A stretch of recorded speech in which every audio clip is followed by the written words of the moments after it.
আমি যদি পাখি হতাম, আমি যদি রাজা হতাম, আমি যদি তুমি হতাম, আমি যদি সে হতাম, তাহলে কি হতো? দেখা যাক কি হতো। দেখো, এই যে কথাগুলো আমি বললাম, এগুলোকে বলা হয় কন্ডিশনাল সেন্টেন্স। কি বলা হয়? কন্ডিশনাল সেন্টেন্স মানে শর্ত সাপেক্ষ বাক্য। এখানে অনেকগুলো জিনিস দেখার আছে। প্রথম কথা দেখা যাচ্ছে যে এই প্রতিটা সেন্টেন্সে দুটো করে ক্লজ আছে, একটা মেইন ক্লজ, একটা সাবজেক্ট ক্লজ, একটা প্রধান, একটা অপ্রধান, মানে প্রধান, একটা স্বাধীন, একটা অধীন। ঠিক আছে?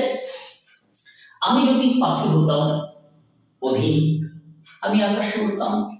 আমি যদি সে হতাম, অধীন, I would not tolerate this, স্বাধীন। ঠিক আছে?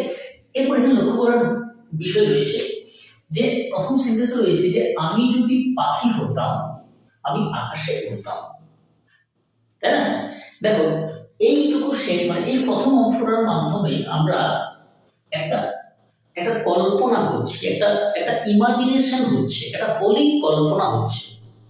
এবার যখনই আমি, এবং এটা কিন্তু অধীন ক্লজ অর্থাৎ সাবঅর্ডিনেট ক্লজ, এটা মেইন ক্লজ নয়, বাট এটা হলো main clause. I would fly in the sand, আকাশে উড়তাম, মেইন ক্লজ।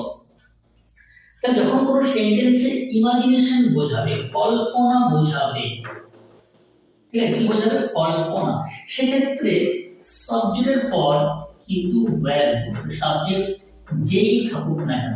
তাহলে আমি যদি পাখি হতাম, তাহলে জেনারেলি আমরা আই এর পরে ওয়াজ বসাই, আই ওয়াজ এ স্টুডেন্ট, তাই না? আমি ছাত্র ছিলাম, মানে এখানে কিন্তু কি হবে? ওয়্যার। তাহলে if I were a bird, I would fly in the sky. If I was were, he him, এখানে দেখেন দুটো জিনিস লক্ষ্য করা আছে। এটা আমরা জানলাম যে ওয়্যার হবে, বাট এখানে কি হবে? হি না হিম?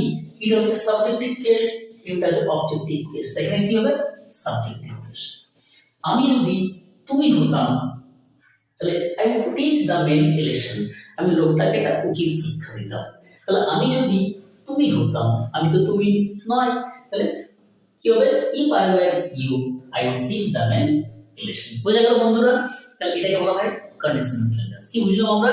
যখন কোনো সেন্টেন্সের দ্বারা কল্পনা করা বোঝাবে, সেক্ষেত্রে সাবজেক্টের পর সবসময় কি বসবে? ওয়্যার বসবে।